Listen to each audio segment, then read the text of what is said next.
잠언 29장 5절로 17절 한 절씩 교독합니다. 5절 이웃에게 아첨하는 것은 그의 발 앞에 그물을 치는 것이라. 악인이 범죄하는 것은 스스로 올무가 되게 하는 것이나 의인은 노래하고 기뻐하느니라. 의인은 가난한 자의 사정을 알아주나 악인은 알아줄 지식이 없느니라. 거만한 자는 소음을 요란하게 하여도 슬기로운 자는 너를 그치게 하시느니라. 지혜로운 자와 미련한 자가 다투면 지혜로운 자가 노하든지 웃든지 그 다툼은 그침이 없느니라. 비밀을 좋아하는 자는 온전한 자를 미워하고 정직한 자의 생명을 찾느니라. 어리석은 자는 자기의 노를 다 드러내어도 지혜로운 자는 그것을 억제하느니라. 가난이 거짓말을 들으면 그의 하인들은 다 악하게 되느니라. 가난한 자와 포악한 자가 섞여 살거니와 여호와께서는 그 모두의 눈에 빛을 주시느니라. 왕이 가난한 자를 성실히 신원하면 그의 왕위가 영원히 견고하리라. 채찍과 꾸지람이 지혜를 주거늘 임의로 행하게 버려둔 자식은 어미를 욕되게 하느니라. 악인이 많아지면 죄도 많아지니 의인은 이들의 망망을 부리라. 자, 17절을 함께 내 자식을 징계하라. 그리하면 그가 너를 평안하게 하겠고 또 내 마음에 기쁨을 주리라. 아멘. 자, 5월 중에서도 오늘 첫날인데 주일입니다. 우리가 이제 5월은 가정의 달이다, 계절의 여왕이다 하고 5월을 굉장히 참 희망차고 좋고 푸근한 꽃이 피는 참 계절 중에서도 가장 좋은 계절이라고 할 수 있습니다. 뭐 그렇다고 해서 가을이 나쁘냐? 오히려 수확하는 좋은 계절이기 때문에 1년 365일이 다 좋은 날인 줄로 믿으시기 바랍니다. 그러나 어쨌든 우리 사회에서 그냥 5월을 가정의 달이라 하여 오늘 제목을 그냥 가정의 달이라고 했습니다. 작년도 재작년도 우리가 이 가정의 달에 특히 어린이날과 어버이날이 있어서 이제 가정의 달로 아마 정한 것 같습니다. 그런가 하면 또 학교의 그 스승들을 기리는 스승의 날이 있어서 첫째 주일을 이번에는 어린이 주일, 둘째 주일은 어버이 주일, 셋째 주일은 스승의 주일, 뭐 이렇게 이름을 붙입니다. 그런데 이런 날을 기념하는 것이 좋은 긍정적인 면도 있겠지만 한편으로 생각해 보면 오직 어린이에 대해서 어쨌길래 이 날을 정해서 어린이날이라고 하고 어버이날이라고 할까? 사실 효자상을 준다는 것이 효자상을 받았다고 해서 박수를 치고 그러지만 서글픈 얘기예요. 효는 인간의 근본이고 당연한 것인데 얼마나 효하는 사람이 없으면 효상을 주냐 말이야. 응? 어버이를 얼마나 공경 안 하면 날을 정해놓고 이날만이라도 어버이를 한번 생각하자. 이 어린이날이 그렇습니다. 작년도 재작년도에도 설명했습니다만 그래 어린이에 대해서 관심을 갖는 것은 지나침이 없어요. 그러나 그 출발을 놓고 보면 한쪽으로 치우쳐버리는 것을 저는 염려하고 있는 겁니다. 여권 상위 시대라고 말하는데 솔직히 우리 어려서부터 보면 여자들은 좀 남자에 비해서 열등한 존재로 여겨졌어요. 그래서 남존 여비, 네? 남자는 높이고 여자는 낮추는.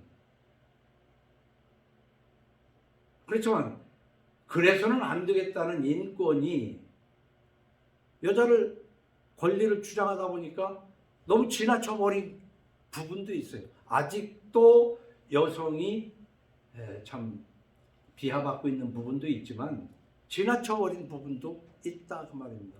그럼 무엇을 기준으로 했냐면 성경을 기준으로 해야 되거든요. 우리는 판단할 때 이 어린이를 위해야 된다는 것도 지나쳐버린 점이 있다 그 말입니다. 1920년 무렵이면 일본인이 우리나라를 통치하고 있던 식민지 시대입니다. 지금부터 100년 전 아닙니까? 그때만 해도 우리 사회에는 젊은이, 늙은이, 한자로 표현하면 노인, 청년, 소년 이런 말은 있었는데 어린이라는 말이 없었습니다. 작년도, 재작년도에도 거론을 했지만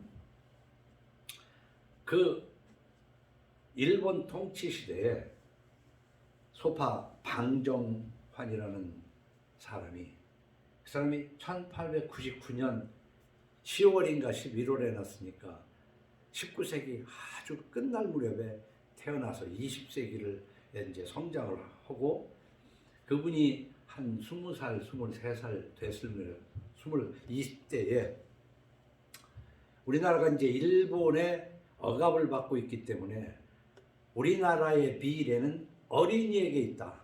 그 어린이를 잘 대접하고 그때만 해도 우리나라가 피지배 민족, 지배받는 민족으로서 굉장히 삶이 팍팍했거든요. 그래서 어린이들에게 관심을 좀 가지지 못했던 그런 때인 거는 사실이에요. 그리고 그렇게 100년 전까지는 아니고 우리가 60년, 70년 저가 태어날 때만 해도 그 애들을요 밭에 일을 하러 가려면 데리고 나갈 수는 없고 그러니까 그냥 허리를 이렇게 끈으로 묶어 놓고 그러고 어디 멀리 가면 이렇게 다칠 수 있으니까 그렇게 애들을 기르기도 하고 뭐 여기서 그 열악한 얘기를 다 할 수는 없지만은 그러니까 100년 전에 이 방정환이라는 사람이 소년단체를 한 40여 개 정도 만들 정도로 그것이 근본은 민족운동의 일환으로 청년이 잘 돼야 이 나라에 미래가 있다. 그렇지 않겠습니까? 우리가 농사를 짓더라도 묘목을 잘 갖고 와야지 묘목이 부실하면 그게 길러도 좀 시원찮거든요. 그래서 그 청소년 중에서도 특히 10세 아래의 어린이를 따로 이렇게 떼서 그러니까 지금 어린이라고 그러면은 만으로 10세든 뭐 보통 10세든 어쨌든 9살까지를 어린이로 봅니다. 그러니까 만으로 9살이 됐던 우리 집에는 보면 이제 기원이부터 어린이가 아니지. 10세 어떻게 보면 금년까지는 어린이라고 할 수도 있고 내년에는 이제 성은이가 10대 소녀가 되고 그 다음에는 이제 우리 보면 희주가 10대 소녀가 됩니다. 10대 10살 안 먹어도 10대 소녀 아닙니까? 자, 그렇지만은 이제 내년이 100년 전은 1923년에 이 방정환이라는 분이 어린이라는 말을 처음 만들고 어린이날을 지키자고 제안을 한 것이 이 어린이날의 시작이다. 그래서 작년에도 얘기했고 재작년에도 얘기했지만은 어린이에 관심을 갖는 거지만 그때 당시 6, 70년 오래전에는 이 어린이에 대한 관심이 너무 가질래야 가질 수 없던 열악한 시대에 비하면 지금은 이제 어린이가 상전이 되어버린 시대. 우로나 좌우는 치우쳐서 안 되거든요. 그래서 이 상전이 된 어린이를 바르게 가르치지 못해가지고 버르장머리 없는 소년이 되고 버르장머리 없는 청년, 중년이 장년이 돼가는 시대가 아닌가. 그 여자도 너무나도 대우를 못 받았지만 여자 대우를 하다 보니까 이제는 뭐 여자가 어른이 된 시대가 돼버리니 치우친 것을 저는 지적을 하는 거예요. 어린이를 무시하자는 게 아니라. 그래서 당시 포스터를 여러분 그 스마트폰 폰에다가 했지만 참 재밌어요. 그 스마트폰을 이렇게 보면 가운데에다가 어린이날이라고 큰 글씨를 쓰고 한쪽 편에 보면 희망을 살리자, 레이를 살리자. 우리가 희망을 살리자, 레이를 살리자 하면 꼭 북한 용어가 쓰잖아요. 이 한글이 북한은 좀 보존이 좀 더 잘 된 것 같아요. 옆에 외래어를 잘 쓰지 않고. 그래 좌측에 보면 잘 살려면 어린이를 위하라. 그리고 그 아래 보면 5월 첫 공일. 그러니까 5월 5일로 정한 건 그 뒤입니다. 그 뒤인데 5월 첫 공일. 그러면서 그때나 지금이나 참 재밌는 게 그 아래 보면 오른쪽에는 거복선 고무신이란 말이 써 있잖아요. 그게 뭐 같아요? 고무신 광고하는 거야. 어린이를 그 뭐에 이렇게 잡지에 낼 때 거복선을 그 당시에 거복선이라고 표현한 거예요. 그러니까 거복선 고무신을 광고하면서 이제 광고비도 하나 받았나 봅니다. 이게 그 당시에 처음으로 어린이날을 만들어 가지고 어린 그 광고를 한 그 사진을 스마트폰에 보내드린 겁니다. 자, 어쨌든 이 가정의 달에 우리는 항상 출발해야 돼요. 예수 믿는다는 것이 도대체 뭐냐? 예수 믿는다는 게 뭐냐? 네? 코끼리를 전체적으로 보면서 코끼리를 생각을 해야 되는데 숲 전체를 보면서 그 숲의 한 부분을 봐야 되는데 숲 한 부분에서 그게 숲 전체인 걸로 착각하고 코끼리의 한 부분을 만지면서 그것을 코끼리라고 착각을 하면 안 되는 것처럼 우리는 신앙생활에 다각도로 생각을 해야 돼요. 어느 뭐 한 가지만 하면은 그게 예수 믿는 거라고 착각을 해요. 심지어는 그저 어디 이력서나 무슨 자기 신상 이걸 적을 때 종교란에 기독교라고 쓰면 그냥 기독교인인 것으로 착각하는 경우가 많은데 우리는 폭넓게 알아야 되는 것이 예수 믿는 것이 무엇이냐 중에서도 출발은 저는 그렇게 생각해요. 가정을 바르게 번성시켜야 돼. 그러니까 가정이다. 이 말에 한 번 더 가정을 번성시켜야 돼요. 근데 번성시키는데 어떻게 번성시켜야 돼요? 바르게. 그럼 바르게 하려면 네 생각대로 바르게가 아니라 성경에 합당하게. 예수 믿으면서 가정을 예수 믿는 것과 직결을 시키지 않으면 뭐예요? 그러나 가정이 첫 번째라고 한다고 하더라도 하나님보다 더 우선할 수는 없는 걸 또한 알아야 되거든요. 자, 우리가 성경을 보면 태초에 하나님이 천지를 창조하시니라 하면서 첫째 날, 둘째 날, 셋째 날, 넷째 날, 다섯째 날, 여섯째 날 모든 걸 만들어요. 이 모든 걸 만드는 하나님의 목적이 마지막에 사람을 만들기 위해서 첫째 날, 둘째, 셋째, 넷째, 다섯째, 여섯째 날 이것저것을 만들었어요. 천지에 있는 모든 것을. 우리가 그것을 알아야 됩니다. 사람을 만들기 위해서. 한번 봅시다. 사람을 먼저 만들어 놓고 엿새 동안 이것저것 만들면 굶어 죽을 거 아니야. 이제 표현하자면 깜깜한 데서 그러니까 모든 걸 다 만들어 놓고 이것이 마치 천지 창조를 이런 것 같아요. 자식을 낳아가지고 잘 길러가지고 뭐 돈이 많은 사람은 별하별 혼수를 다 해서 주듯이 그렇게 준비해놓고 결혼을 하는 것처럼 하나님은 이 사람을 만들기 위해서 우주 만물을 다 만들어 놓고 사람과 교제하기를 원하신 거예요.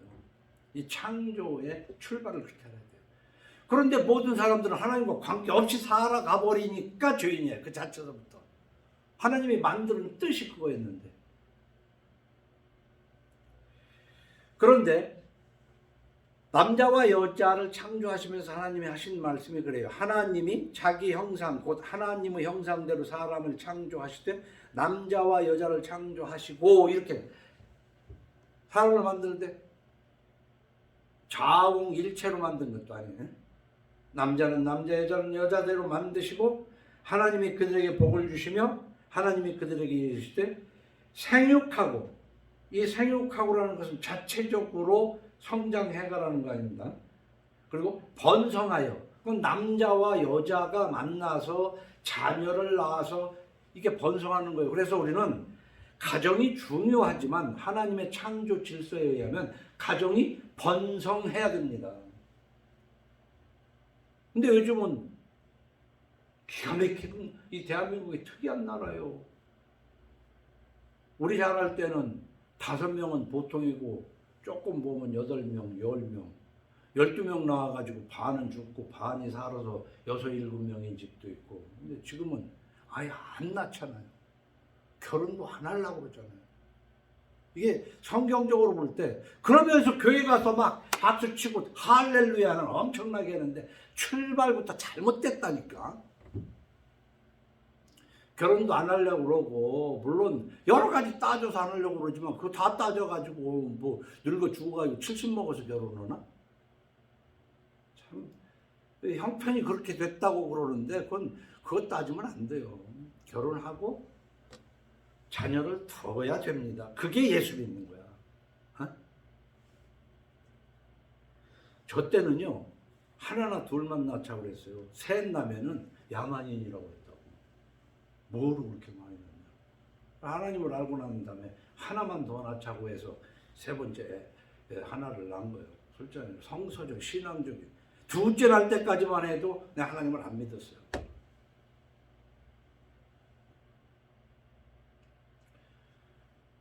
하나님 믿는다는 것은 가정을 번성시키는 거예요. 이걸 한번 깊이 생각해야 됩니다. 이 만물을 창조하신 뜻이 사람을 위한 것이고, 하나님은 그 사람들을 통해서, 교회를 통해서 예배 받으시기를 원하는 거예요. 근데 이 교회를 자꾸 십자가 걸어놓은 놈의 콘크리트 덩어리만 그걸 교회로 착각하지 말고, 여러분이 둘이, 셋이 가정에서 예배드리면 그게 교회다. 난 그걸 강력히 주장하는 거예요. 그 두셋의 가정이라도 다른 교회를 만들어라 이 말이야. 꼭 목사가 있어야만 가정이 아니야. 성경 읽고 하나님 찬양하면서 말씀 속에서 배워나가면 된단 말이에요. 이 가정의 달에 가정을 강조해도 지나치지 않아요. 그래서 흔히 수신제가 치고 평천하라고 그러는데, 그래서 사실 뭐 유교의 경전은 사서 3경인데, 사서라고 하면 4가지 책이 대학, 노러, 맹자, 중용. 3경이라고 하면 시경, 서경, 역경, 이렇게 해서 7권의 책이 그들의 경전이에요. 우리는 66권의 책이지만, 그 중에서 이제 사서 중에 첫 번째 이 대학의 8번째 조목으로 이제 이 수신제가 치고 평천하의 그 사상이 그 속에 있어요. 그대로 써 있는 것은 아니고 사실은. 근데 그걸 뭐 이렇게 한번 찾아보니까 처음 출발은 그래. 길어요 좀. 무료본말 사유종시 주부 뒷면에도 썼습니다. 지소선후 측근도의 뭐 이런 말인데, 앞에 부분에 만물에는 근본과 말단이 있고, 이제 근본과 말단이 있다는 건 표현할 때 뿌리와 꽃이 있다 이 말이에요. 우리는 한 부분만 보면 안 돼요. 꽃을 보면서 그 줄기로 내려가서 뿌리가 있어야 된다는 거예요. 이 뿌리는 굉장히 중요한 겁니다. 우리가 나무 목자는요, 이 땅을 펴낼 때 옆으로 이렇게 이 한일자를 긋고 땅이라고 그러고, 위에 이렇게 선 것이 나무입니다. 근데 밑으로 내리고 양쪽으로 이렇게 할 때는 위로 있는 것은 가지와 꽃은 안 그렸어요. 줄기만 그리고 밑으로 내려가면 뿌리가 3개를 그렸잖아요. 그러니까 뿌리만 튼튼하면 그 나무는요. 저런데 보면 나무를 막 밑에서 둥치를 자르잖아요. 그건 죽을 것 같은데 안 죽어요. 그 뿌리만 튼튼하면 거기에서 또 가지가 나서 여름 동안에 막 엄청나게 큰다고요. 뿌리가 중요한 거예요. 그래서 여기에 만물의 근본과 말단이 있고 뿌리와 줄기가 있고 그런 말입니다. 모든 일에는 시작과 끝이 있으니 그렇잖아요. 성경에도 보면은 모든 것은 끝이 있습니다. 제 나름대로 성서 사상은 뭐냐요? 고통도 끝날 때가 있어요. 좋다고 박수치지만 그 박수칠 일이 끝날 때가 있는 거예요. 어린이라고 해도 어린 시절 금방 지나가고 소년, 청년기 해서 늙어 꼬부라질 때가 금방 와요. 시작이 있으면 반드시 끝이 있어요. 좋은 일도 그래서 모든 것은 지나간단 말이에요. 지나가는 거예요. 이 세상도 끝이 있다고 성경은 얘기해요. 예수님이 다시 오시면 이 세상 끝납니다. 여기서 모든 일에는 시작과 끝이 있으니 여기서 하는 얘기가 선후를 알면 먼저와 뒤를 알면 도에 가깝다. 지소 선후 지 알지자 선후 앞뒤가 있는 것을 알면 측근도의 도에 가깝단 말이에요. 뭔가 좀 높은 경지입니다. 제가 늘 말씀드리는 게 예수 믿는 곳에 처음이 뭐냐. 우선 베드로후서 1장 20절에 먼저 알 것은 그랬잖아요. 먼저 알 것은 성경의 모든 예언은 사사로이 풀 것이 아니니 왜 사사로이 풀지 않느냐? 이것은 하나님의 감동으로 기록된 말씀이기 때문에 사사롭게 풀지 말아라. 먼저 알 것은. 그래서 이 성경이 하나님의 말씀이라는 것을 먼저 알아야 돼요. 교회 다니면서 그냥 사람이 썼지 하나님이 쓴 거라고 안 믿는 사람이 있어요. 하나님이 쓴 게 아니고 사람이 썼다고만 생각하는 거예요. 그러면 유교의 경전과 다를 바가 없냐? 그렇지 않아요. 유교의 경전은 사람이 썼지만 이것은 하나님이 쓴 거예요. 그래서 사람들이 하나님이 어떻게 썼냐? 하나님이 어떤 사람을 통해서 그 사람이 썼어. 그러니까 그 사람의 생각을 쓴 게 아니라 하나님의 감동된 걸로. 그게 베드로후서 1장 20절. 먼저 할 것은 성경의 모든 예언은 사사로이 풀 것이 아니니 예언은 언제든지 사람의 뜻으로 낸 것이 아니요 오직 성령의 감동하심을 받은 사람들이 하나님께 받아 말한 것입니다. 길게 설명 안 해도 근데 이 대목을 놓치면 안 돼요. 이것도 모르면서 예수 믿는다고 그러면은 그건 자기를 속이는 거예요. 그건 예수 믿는 게 아니에요. 이거부터 알아야 돼요. 이 성경에 있으면 하나님 말씀인 것을 먼저 알아야 된다 이 말이에요. 그래서 이제 이런 얘기를 했거든요. 성서적으로 꽉 잡힌 사람이 거의 말하는 것이 성서에 준해서 성서를 기준으로 해서 얘기를 하는데 세상적으로 보면은 반대 의견이 있을 수도 있어요. 그런데 하나님의 말씀을 전하는 사람은 특히 그래요. 누가 뭐라고 해도 이건 성서적인 것이면 양보할 수가 없어요. 그래서 세상 사람들은 늙어갈수록 고집이 세지네. 고집이 세지는 게 아니라 하나님의 말씀이니까 이건 양보할 수 없는 것이다. 양보하면 그게 신앙이 퇴보하는 거예요. 세상과 타협하는 거예요. 근데 성경에도 없는 걸 가지고 자꾸 성경에 있는 것처럼 속이는 건 사기지. 그거는. 그리고 고집을 하면 안 되지. 성서에 나와 있지 않는 내용으로 이럴 수도 있고 저럴 수도 있는 것은 그때에 따라서 다른 거예요. 이럴 수도 있고 저럴 수도 있는 게 있어요. 세상 살다가 보면 형 동생이 있는데 동생을 먼저 결혼시켜야 되냐 형을 먼저 시켜야 되냐 가지고 그거 가지고 그럴 수도 있는 거지. 그거는. 그래서 선후를 알면 도에 가깝다고 저쪽 동네에서도 얘기를 했잖아요. 근데 성경은 먼저 알 것은 성경은 하나님의 감동으로 됐다. 이걸 알고 사사로이 편견대로 아전인수격으로 해석하지 마, 그 말이에요. 이거 무지하게 중요한 얘기예요. 이것을 내가 볼 때 대한민국 목사들이 거의 무시해요. 저 좋은 대로 해석해요. 저 좋은 대로. 저 좋은 대로 해석하는 것 중에 제일 흔한 것이 머리 자르고 꼬리 자르고 앞뒤 자르가지고, 우리가 얘기하다가 보면 모든 문제 보면 그 전후를 알지 못하면 반대로 알잖아요. 반대로. 세상에는 많아요. 성경만이 아니라. 근데 성경을 앞뒤 자르고 그걸 가지고 장사해 먹는, 그게 아니다는 얘기죠.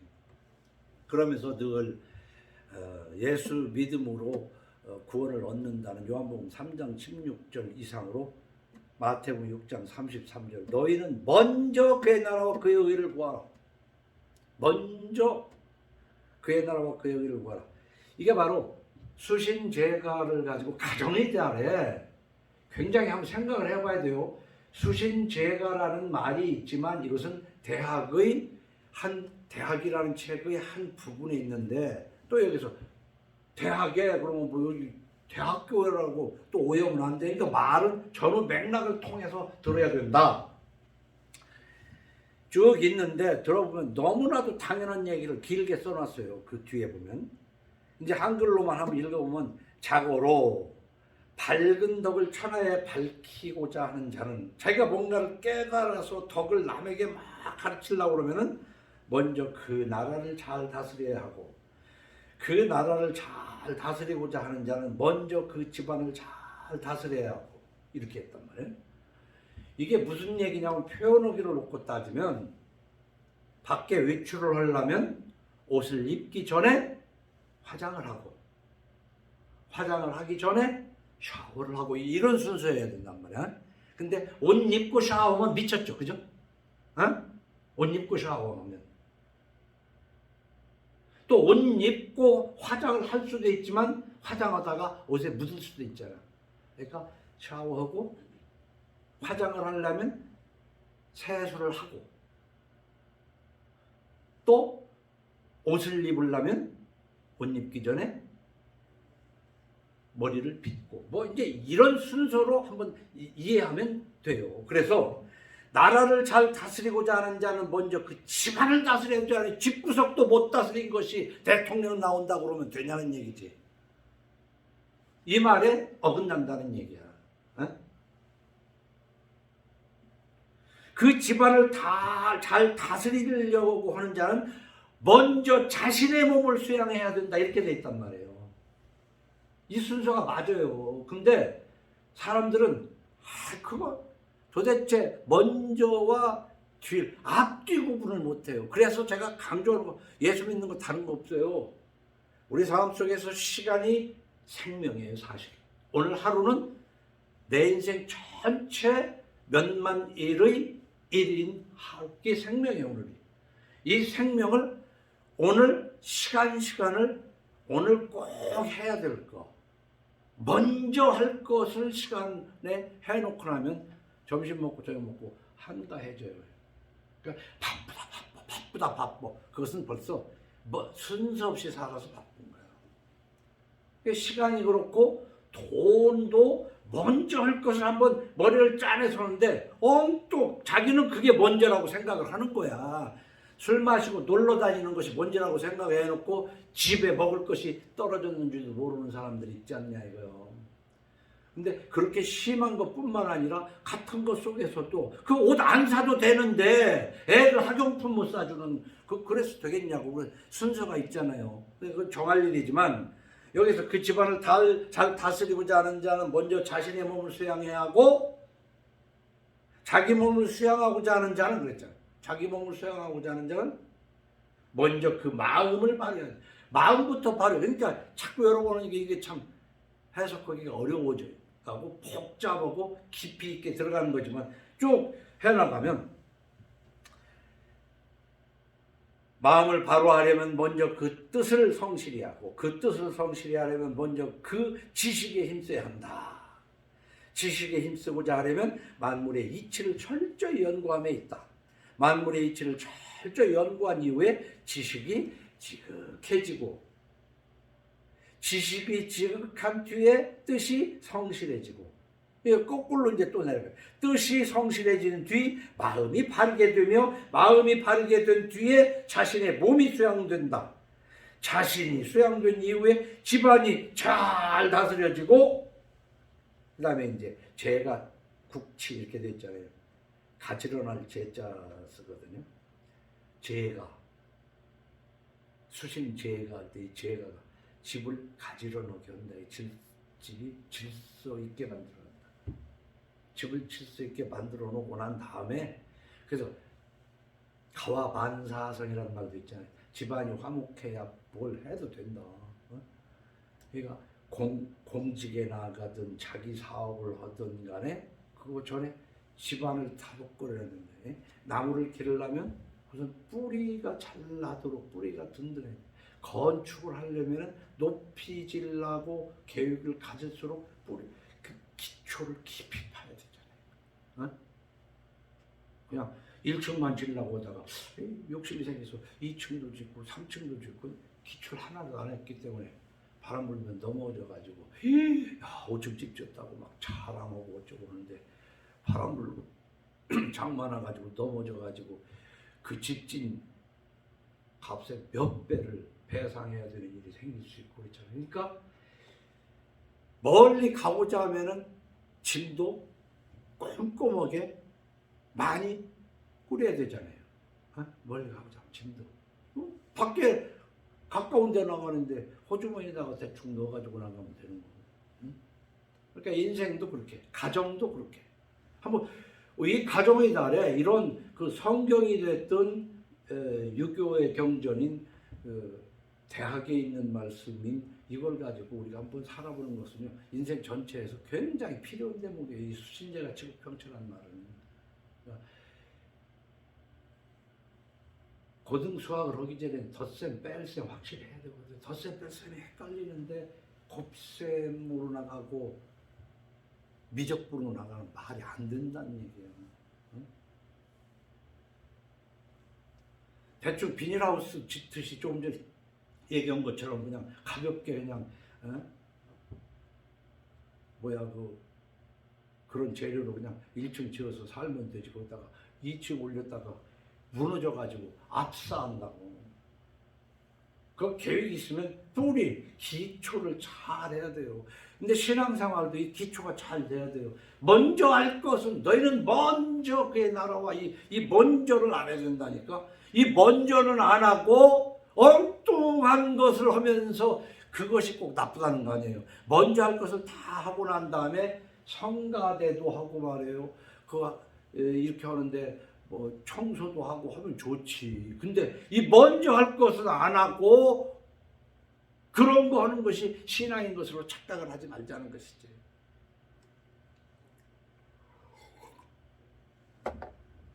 뜻이 성실해진 뒤 마음이 바르게 되며 마음이 바르게 된 뒤에 자신의 몸이 수양된다. 자신이 수양된 이후에 집안이 잘 다스려지고 죄가 국치, 가정을 가지런하게 하고 나라도 다스리고, 국치 이후 평천화가 된다. 그렇잖아요. 이게 순서가 위서부터 아래로 내려오다가 이게 세수를 잘 해야, 세수를 여러 가지로 잘 해야 화장이 잘 받는다. 세수도 제대로 안 한 덕지덕지 기름 낀 때 묻은 얼굴에다가 화장을 하면 안 좋다는 경험을 많이 하잖아요. 우선순위가 굉장히 중요해요. 근데 왜 우선순위만 머리에 그것만 박히면 안 돼? 가정의 달에 이 가정에 정말 어린이 교육, 자녀 교육, 자식은 60을 먹어도 그 부모는 가르쳐야 되는 그게 자식. 가정은 사회의 최소 단위라고 봐도 과언 아니에요. 그래서 가정의 미래는 어디에 있냐? 자식에게 있죠. 자식에게 있죠. 근데 자식 농사가 뜻대로 안 되잖아. 그래서 김영삼 대통령이 한 얘기가 그거 아니에요. 골프하고 자식 농사는 참 뜻대로 안 된다. 골프 그렇게 쳐봐도 이게 뜻대로 안 된다는 것이지. 내 마음대로 안 된다. 그래도 하나님 말씀을 따라서 기도하면서 자식 농사를 성소에 합당하게 줘야 된다. 응? 그래서 시편 128편은요. 지금 먼저 할 것은 헌끝 디모데후서하고 마태복음 6장 33절 너희는 먼저 위에다가 우리가 가정의 달에 뭐 1년에 한 번이지만 계속해서 시편 128편이 나는 가장 아름다운 그림이라고 봐요. 그러니까 일반적으로 목가적인 그 시편 중에 가장 아름다운 그림이 있다고 한다면 시편 123편 집집마다 그 액자에 많이 있잖아요. 여호와는 나의 목자시니 내게 부족함이 없도다 뭐 하는 그거 이렇게 쭉 쓴 액자 거의 있잖아요. 그거 참 멋지잖아요. 그림. 여호와는 나의 목자시니. 그래서 그림으로 그린 것도 그렇고 참 편안하고 좋아. 근데 그보다도 더 사실 내용적으로는 이 시편 128편 여호와를 경외하며 그의 길을 걷는 자마다 복이 있도다. 네가 네 손이 수고한 대로 먹을 것이라. 네가 복되고 형통하리로다. 네 집 안방에 있는 네 아내는 결실한 포도나무 같으며 네 식탁에 둘러앉은 자식들은 어린 감람나무 같으리로다. 여호와를 경외하는 자는 이같이 복을 얻으리로다. 여호와께서 시온에서 네게 복을 주실지어다. 너는 평생에 예루살렘의 번영을 보며 네 자식의 자식을 볼지어다. 이스라엘에게 평강이 있을지어다. 이 시편 128편 한 절만 가지면요 정말 아름다운 가정이 싹 이 속에 다 있어요. 네 자식의 자식을 보는 번성하는 그리고 집에는 3절에 네 집 안방에 있는 네 아내는 결실한 포도나무 같으며 네 식탁에 둘러앉은 자식들은 어린 감람나무 같으며. 예수 믿는 사람들이 이 128편 같은 그림을 그려야 돼요. 종이에다가 그리는 게 아니라 가정으로 이렇게 만들어 가야 된다. 그러니까 이제 예수를 늦게 믿은 사람은 뭐 또 다른 방법이겠지만은 젊어서부터 어려서부터 성서 교육을 받아가지고 이렇게 이런 모양이 되게 해야 된다. 그 어린 감람나무 이게 방정환 씨는 청도교인이에요. 청도교인 손병희의 사위로서 천도교인인데 모든 종교에서 그 뿌리는 마찬가지예요.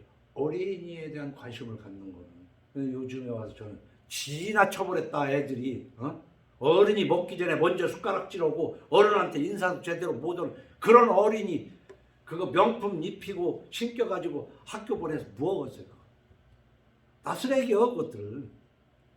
어려서부터 그렇게 그거 안 가르치면 그게 쓰레기지. 그게 뭐이고 무자식이 상팔자라는 말도 있잖아요. 자식이 그 뭐 보배만은 아니거든.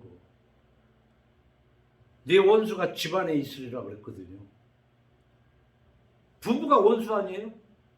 하나님 말씀을 떠나게 되면 부모 자식이 원수고.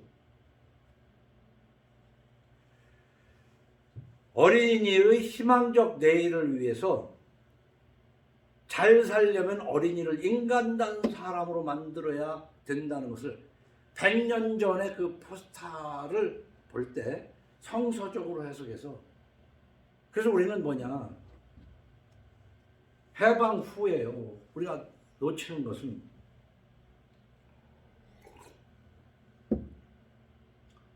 여러 번 얘기했지만 문맹률이 6.25 전쟁 당시에 90% 수준이었어요. 우리나라 문맹률이. 그러니까 제가 초등학교를 다닐 무렵에 50년대 이제 후반에는 문맹률이 85%. 그러면서 60년대로 가면서 점점 그 문맹률이 떨어져 나갔죠. 왜냐하면 우리나라가 가르쳐야 된다. 아는 게 힘이다. 아는 게 힘이다. 배워야 산다. 이게 외종시대의 한글 학교에서 나온 말이거든요. 이 한글 배워야 된다. 대단한 걸 배우는 게 아니야. 그때 배워야 산다는 얘기는 기억 니은을 배워서 열심히 하려고 하면 하룻밤 새에 한글을 깰 수 있다. 지혜로운 자, 머리가 명석한 자는 하룻밤에 터득하기도 하고 그렇지 못한 자는 일주일 안에 터득할 수 있는 한글. 그것만 알아도 세상이 달라진다 이 말이야. 어둡던 세상. 일이 와서 밥을 먹으시오 하고 배고픈 사람인데 그거 못 읽으면 쫄쫄 굽고 지나가야 돼. 무료 급수가 있는데도 모르니까. 한글만 알아도 시력이 0.34인 애가 안경을 써가지고 0.89가 되니까 세상이 밝아지는데 글을 모르면은 외국에 가도 답답하잖아요. 그 다 써있는데 그 나라 글 못 읽으니까 물어봐야 되잖아. 네? 자, 해방 후에 우리는 자식을 가르쳐야 된다, 가르쳐야 된다 해가지고 우리 한국이 정말 교육열이 높아져가지고 많이 가르쳤어요. 그래서 자식이 공부만 잘하면 되는 줄 알았는데 결과론적으로 보니까 공부하자는 얘기, 하지 말자는 얘기가 아닙니다. 공부 잘해가지고 괴물이 돼버렸단 말이에요. 공부에는요 반드시 갖추는 게 있어요.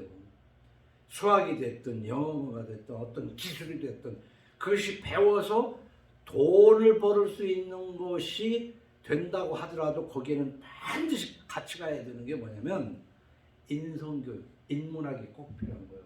사람 됨됨이. 그런 경우가 많습니다. 드라마 같은 걸 봐도 애들이 나가가지고 자꾸 맞고 들어와. 속상하잖아. 그래도 남자가 아니야. 맞고 들어오면 안 된다.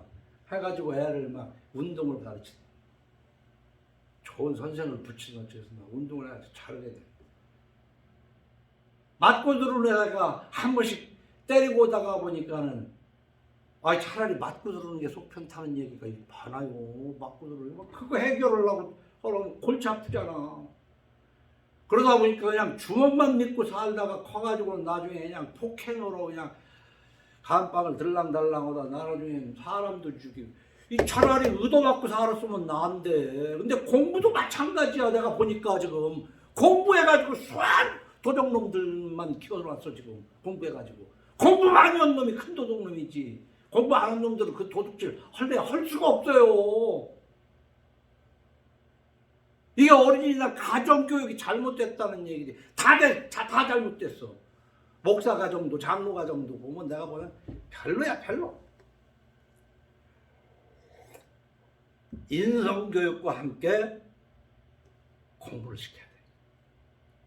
많이 알면 많이 아는 만큼 그 사람의 도리를, 다시 말하면 좋은 칼을 주려면은 그 칼이 얼마나 위험한가도 알아야 된다 이 말이야. 그래서 이 가정의 달에는요 지나치지 않을 만큼 아이들 교육에 대해서 생각해야 되는데 우리는 교육이라고 그러면 그냥 학교 가서 점수 많이 높아지면 그게 교육 잘 된 건 줄 알아. 점수 맞아.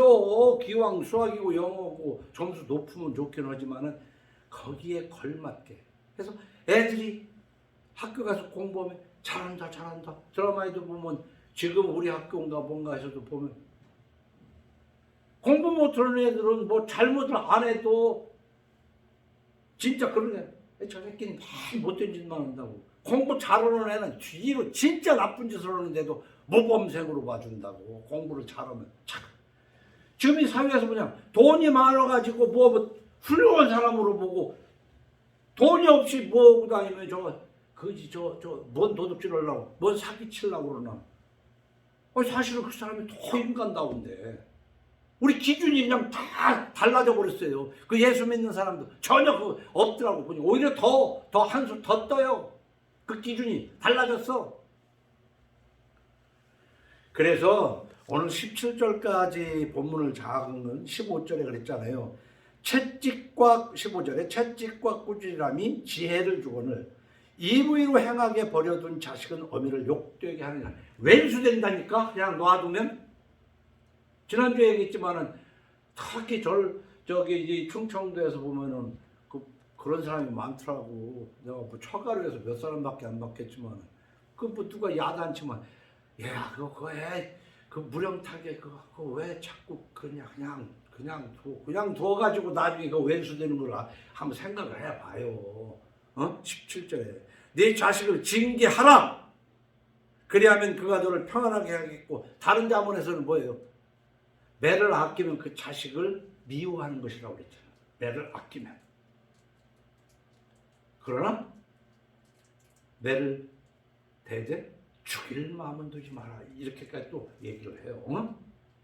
그런데 오늘 마지막 17절에 뭐라고 했어요? 네 자식을 징계하라. 그리하면 그가 너를 평안하게 하겠고 또 네 마음에 기쁨을 주리라. 지금 세상이 자본주의의 끝판에 가가지고, 옛날에는 막 정말 부모가 막 먹던 것도 입에서 빼내서 자식을 먹여 키우려고 그러는데, 지금은 이제 이렇게 넉넉하게 먹였는데도 늙어서는 절대로 자식에게 뭐 재산을 주면 안 되고, 그러다가 나중에 자식한테 버림받고, 유튜브에 보면 말도 못하게 그게 현실이 돼버렸으니까 그 얼마나 슬픈 세상이 돼버렸냐고. 뭐 또 한편으로 그러잖아. 뭐 그때는 며칠 낳아서 이렇게 했지만 이제는 애들 하나나 둘밖에 안 낳기 때문에 하나만 낳은 게 결혼하게 되면 양가 부모면 넷을 모셔야 되고 어쩌고 뭐 이런 얘기하면서 세상에 어쨌든 간에, 아니 나무를 길러가지고 말이야, 네가 열매를 먹지 아니하겠느냐? 열매 생각 없이 나무를 기르겠느냐? 성경에도 그렇게 얘기했단 말이에요. 그럼 자식에게 노년에 자식으로 인해서 평안한 노년을 보야지, 늙어가지고 자식이 원수가 되면 진짜 인생은 끝난 거야. 그래서 어떤 시에 그런 시가 있어요. 그 작자도 내가 까먹고 보여요. 유년 시절보다 소년 시절에 고생한 사람이 정말 불쌍한 사람이고, 소년 시절보다 중년 시절에 고생한 사람은 더 불쌍한 사람이고, 중년보다 노년에 고생하는 사람은 진짜 불쌍한 사람이다.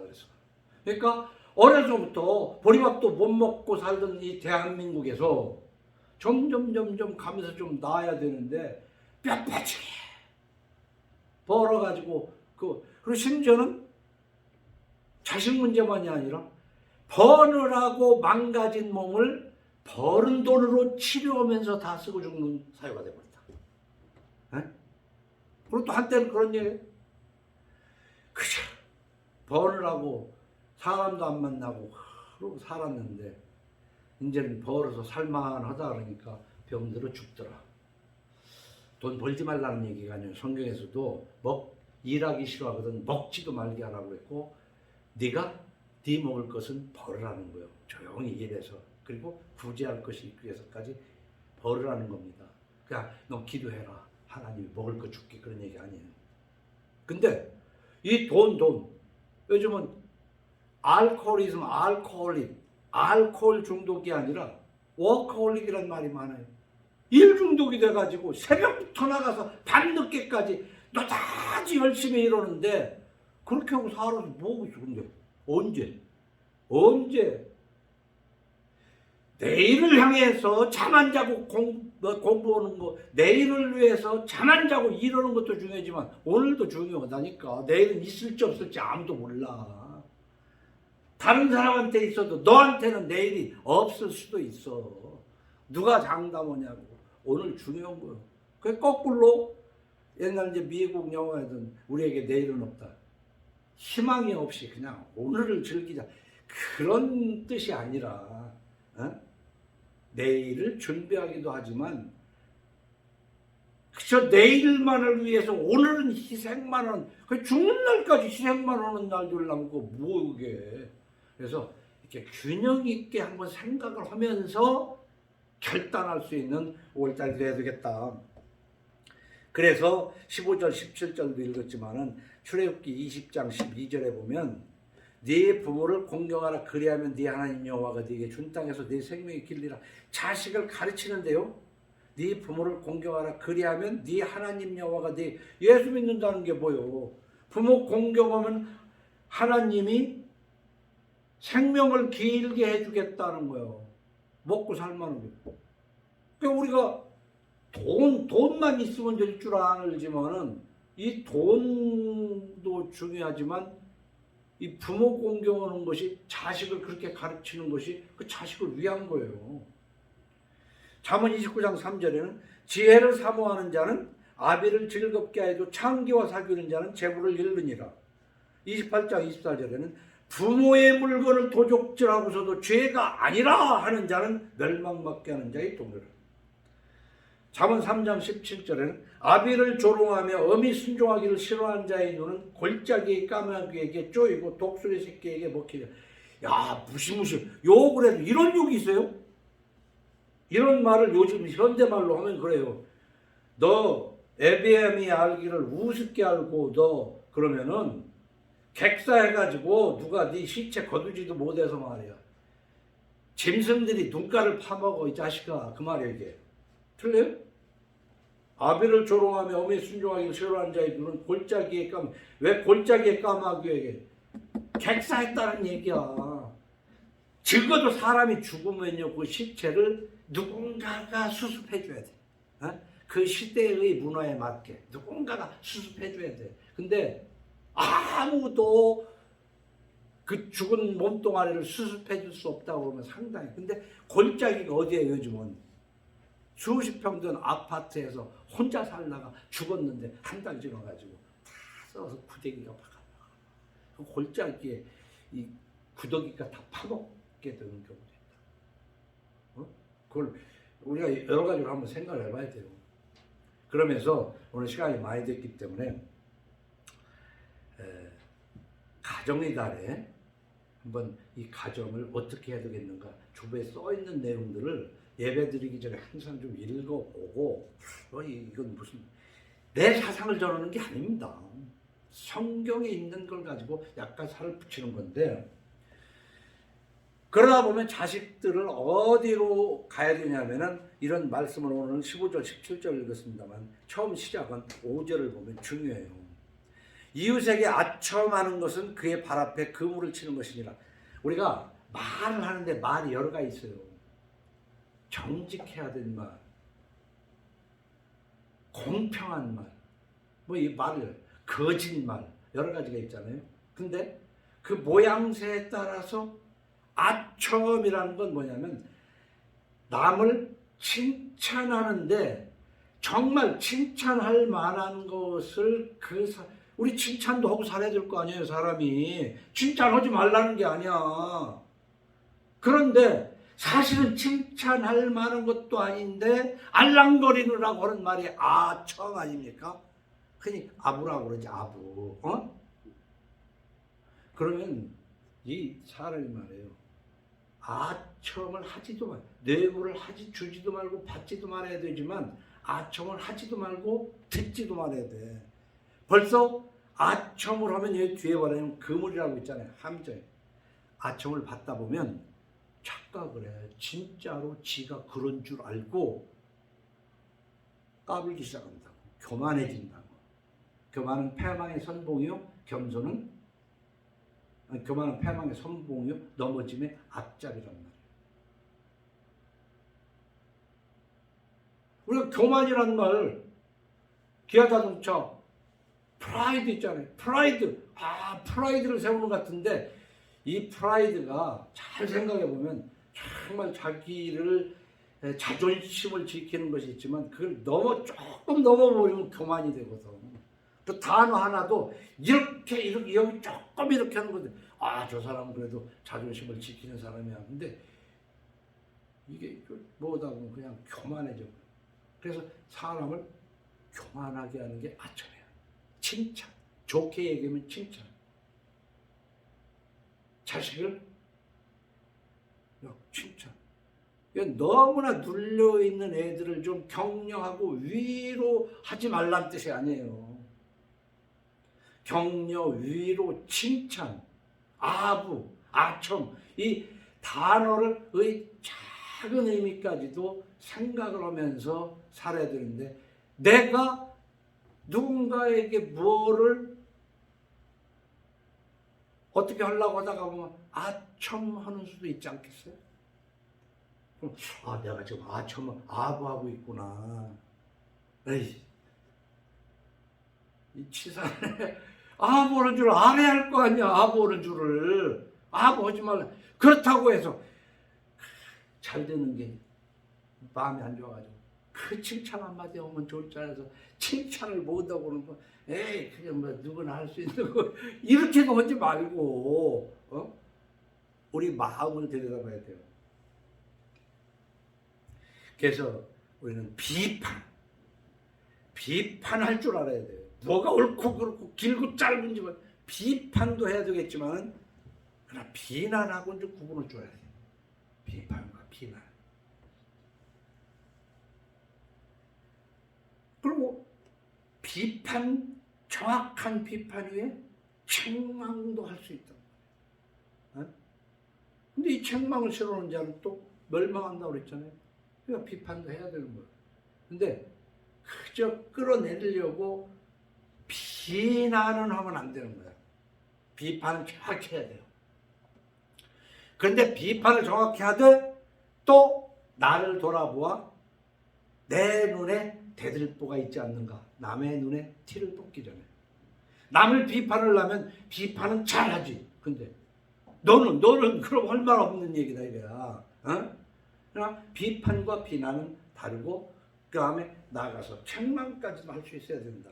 근데 이 아첨을 하면 안 돼. 그래서 성경은 단순하게 이렇게 써 있어요. 마태복음 5장 37절 한번 봅시다.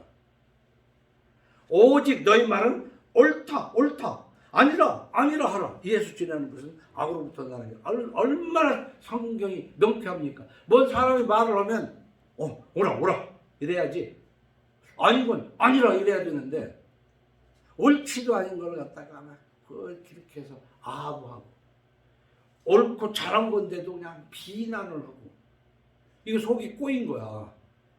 속이 꼬인 것을 하나님의 말씀으로 확 풀어버려야 돼. 풀어가지고 아첨을 받지도 말고 아첨을 하지도 말아야 됩니다. 그 6절을 보면 악인이 범죄하는 것은 스스로 올무가 되게 하는 것이나 의인은 노래하고 기뻐하느니라. 이런 원리를 알아가지고 자녀를 잘 가르치자 하는 뜻입니다. 그런가 하면 자식들에게 뭘 또 알려줘야 하냐면 7절 같은 걸 알려줍니다. 의인은 가난한 자의 사정을 알아주나 악인은 알아줄 지식이 없는 거야. 가난한 자의 사정을 알아주는, 그래서 잠언 18장 23절에는 그러잖아요. 가난한 자는 간절한 말로 구하여도 부자는 엄한 말로 대답하느니라. 그 가난한 사람이 어려워가지고 돈을 좀 융통해달라고 그래. 그 꿔달라는 대로 다 꿔주라는 뜻은 아니에요. 꾸고자 하는 자에게 거절하지 말라고 성경은 그렇게 얘기해요. 그러나 그 사람이 정말 얼마나 어려워서 나한테 부탁했을까. 근데 꿔주기 싫으면 안 꿔줘 이렇게 얘기하는 게 아니라 엄한 말로, 그러니까 게으르게 살지 말고 부지런히 일해야지 이래버리면은 이게 참 곤란하다는 얘기지.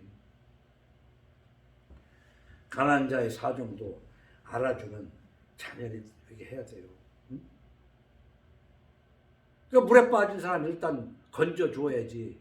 야, 너 어쩌다가 빠졌어? 잘 생각해. 다음에 빠지지 않게. 이 빠진 사람은 건지지 않고 얘기만 하면 이게 참 알아. 내가 잘못해서 지금 이 땅에서 사는 걸 아는데 당장 죽게 생겼으니 병원비가 있어야 되겠으니 뭐 이럴 때라든가. 그래서 욥은 이런 얘기를 해요. 나는 맹인의 눈도 되고 다리 저는 사람의 팔도 되고 발도 되고 빈궁한 자의 아버지도 되며 내가 모르는 사람의 송사를 돌보아 주었으며 불의한 자의 턱뼈를 부수고 노획한 물건을 그 이새에서 빼내었느니라. 그래서 많은 사람들 도와줬다고 그러는데 한편으로는 이걸 알아야 돼요. 저는 고등학교 때 어떤 선생님이 그런 얘기 했어요. 절대 적선하지 마라 거지들. 왜냐하면 적선이 동량이 잘 되니까 그 거지 생활을 못 끊는다. 그것도 옳은 얘기예요. 정말 도와줄 사람도 있지만 내가 도와주기 때문에 저 사람이 거지에서 못 벗어나는 거야. 여러분 가정에 친구들 중에서도 바로 돈 꿔서 뭐 사업한다고 그러고 그거 꿔줘 버릇하니까 지가 일어나는 꿔서 살으려고 하는 그런 사람이 되는 것도 꿔준 사람 잘못이기도 해요. 그러니까 꿔자는 자에게 거절하지 말라는 말씀도 있지만은 속지도 말아요. 응? 이 속지 말라는 말이 이 세상에 속지만 않고 살아도 참 괜찮은 세상이에요. 고린도전서 5장 15장 33절에 속지 말라. 악한 동무들은 선한 행실을 돌피나니 깨어 의를 행하고 죄를 짓지 말라. 하나님을 알지 못하는 자가 있기로 내가 너희를 부끄럽게 하기 위하여 말하노라. 그러면서 오늘 8절만 말할게요. 8절. 거만한 자는 성읍을 요란하게 해도 슬기로운 자는 노를 그치게 하느니라. 이게 뭐 때문에? 생각이 없어서 그래요. 인간의 가치는 생각하는 데 있어요. 인간은 생각하는 갈대라고 됐고 어떤 철학자는 나는 생각하는 거로 존재한다 그랬어요. 생각이 없으면 존재 가치가 없는 거예요. 생각을 좀 해야 돼요. 생각. 무엇이 먼저고 무엇이 나중이고 무엇이 옳고 무엇이 그르고 무엇이 칭찬이고 무엇이 아첨인가 잘 생각해보는 여러분 되기를 예수 이름으로 축원합니다. 주님 감사합니다. 오늘도 기록된 말씀으로 가정을 잘 돌볼 수 있는 생각하는 사람이 되게 하옵소서. 감사하고 예수님 이름으로 기도하옵나이다. 아멘.